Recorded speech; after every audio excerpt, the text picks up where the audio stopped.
Friends, welcome back everybody. Thanks for taking the time to see what I'm up to.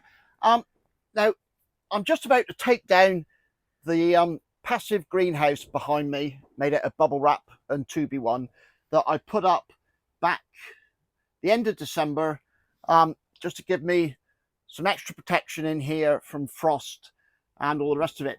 And before I take it down, I just thought I'd go through my thoughts on whether it was worth doing, how well it worked, and just give you some figures on differences in temperatures and all like that. I made some notes, so I try not to forget something. Right, so it's a 4x6 greenhouse built inside the polytunnel, and my thinking was that would give me protection from tender plants throughout the winter. Inside it, I put a 200-litre black water trough. I also insulated the floor and put paving slabs on top of that. And the idea of that is during the sunny days, the sun heats up the water and the paving slabs. They take a while to heat up, and they also take a while to release that heat. So the theory is that during the day, everything heats up, and then during the night, if we have a cold night, that will help to maintain the temperature within the passive greenhouse to stop it freezing. Right, so yeah, I made it out of 2B1 batten, bubble wrap. I did do a video on how I made it, and I'll link that in the description if you're interested to go and see that. It had, like I say, a 200-litre black. It was a water trough out of an attic that I got off Marketplace, and also some paving slabs that I got off Marketplace as well. It's quite important to have whatever you're holding the water in painted black, because that absorbs the heat from the sun a lot better. All right, so did it work? Well, it only works if you've got the sun's energy to heat the water. And I found if you had a good lot of sun, heated it up, in my circumstances, that only lasted about 4 days. If you had cloud for more than 4 days, the temperature inside was only 1 degree different to the rest of the polytunnel. And that's probably down to just that extra layer of bubble wrap. All right. So as long as we had sun, in general, the temperature inside at night was between, like I kept a bit of a record in my diary, was generally between 4 and 6 degrees different.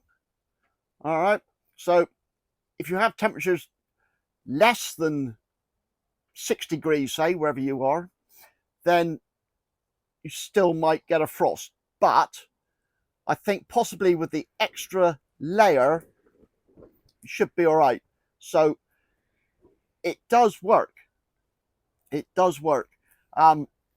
And it worked really well for me. I mean, I'm lucky. Down here in Cornwall, we don't have that many frosts, but as you know, it only takes one severe frost and it could wipe out any delicate plants you're trying to keep over the winter. Yeah, it never got below 0 in there. Yeah, the other thing it worked really well for was early spring planting or early spring seed sowing. You know, my onions and things like that, I could put in there, and because it's a semi-permanent structure, it was just easy to use. You know, you're not pulling off fleeces, putting on fleeces, and all the rest of it. It worked brilliantly like that. It was sort of like a what do I call it? Yeah, like it was just like one massive propagator, because I didn't put any ventilation in there. Yes, I could open the door, but that kept the humidity really high. And you know, I could play around with the door to manage that a little bit, and that worked really well for bringing on early seeds. And like I say, just the convenience of having something, I could just open the door, go in there, plop down a tray, because I put shelving in there. That was brilliant. Yeah, so there we go. Just one thing, I stapled most of the bubble wrap just to the 2B1 batten. One thing I would say about staples is it's worth getting stainless steel ones because they don't rust. All right, so just one little tip, because you know I suddenly run around and shit, I need to protect that with a bit of netting outside on my beds, and I can just staple up a bit, or if I've got to protect something from the wind, I can staple up a bit of wind protection. And if you've got a stapler, one of the best things you can buy is a staple removing tool. This is a Magnusson one. I'll see if I can put a link to it, but it's just brilliant. You can just get underneath your staples, pull them out, really easy. All right, so that's sort of the update of the passive greenhouse. It worked. 4 to 6 degrees difference in temperature. It never got below freezing, but like I say, I am in Cornwall, and possibly if you had temperatures less than 6 degrees, you might.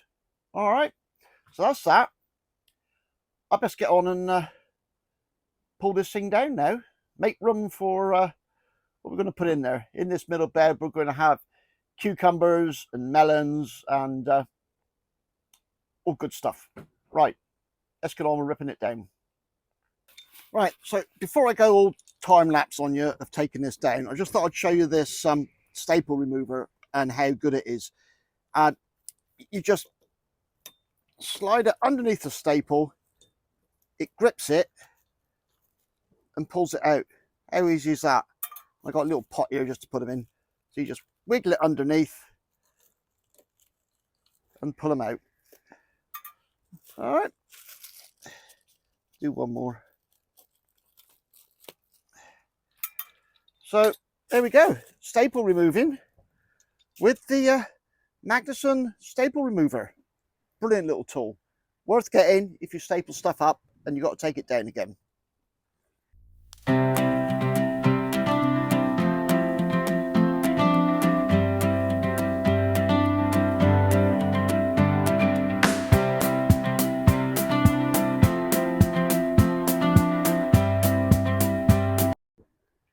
Right, well, I won't make you endure any more of that. You can see what I'm doing, just pulling out staples and pulling off bubble wrap. But I thought I'd stop here and just show you the construction. Just simply made up with 2B1 batten, and inside it we had the 200 litres of black trough full of water. On top we had some staging, and then this end I had some shelving as well, and in the bottom I put some insulated sheet and then some paving slabs on top of that, just to increase the thermal mass.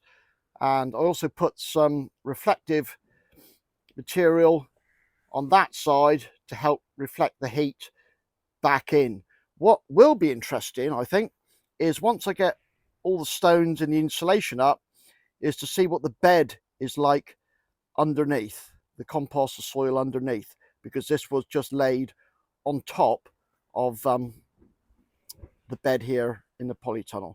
So I'll just get all this done and then we'll come back, maybe just lift the slabs and the insulation and see what it's like underneath. Right, see you in a minute. Right, so now you can see how the base was made up. These sheets of Ecotherm insulation on the bottom with the paving slabs on top.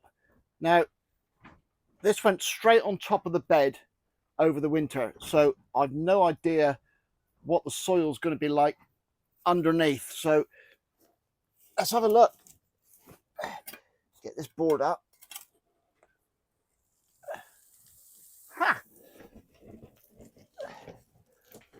Well, that is a surprise.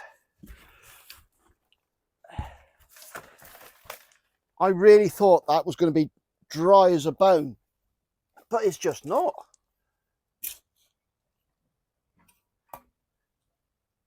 That's really surprising. I thought that would be really dry under there, but obviously the insulation board works both ways. Even got a worm. Oh man, stick you on the ground. There you go. Right, so that's that really. I'll get the rest of this cleared away, and well, should we have a little conclusion? Yeah, let's have a little conclusion, shall we? Right then, so a little conclusion. Is it worth doing? If you've got no electric and you want something that will help your plants from freezing over the winter, definitely.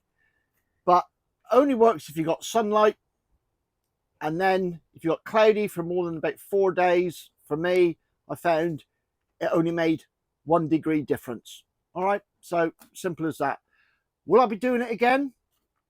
Well, no, because the reason for that is I've bought a greenhouse in February and I've got that at home, so I can run electric to that, and if need be, I can get some heating in it.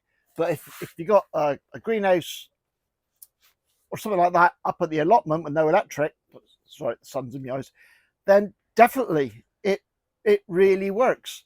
And if you've had no sun, you could give it some sort of secondary heating with either, you know, like a paraffin or gas or something like that.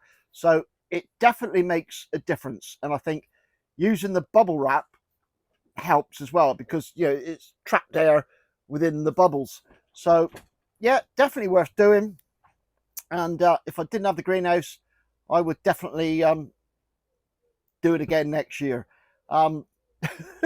It's been cloudy all day now, the sun's come out, which I ain't complaining about. But the biggest thing I've noticed is how it's just really opened up the tunnel having it gone. And because the bed has been under the paving slabs and that all winter, I'll just give it a top up with some fresh compost just to rejuvenate it, because it didn't have the green manures like the other beds had. Yeah, I'll just top it up, and then we'll get the cucumbers, and we've got some melons here to go in, and we've got a few more flowers just to pretty it up around the edges. The next big task is to clear the left-hand bed as you're looking at it, and finish planting off my tomatoes, which I've got to say, my tomatoes that I grow myself are very poor, but my fault. But we'll perhaps do a video on whether we can save really shit tomatoes.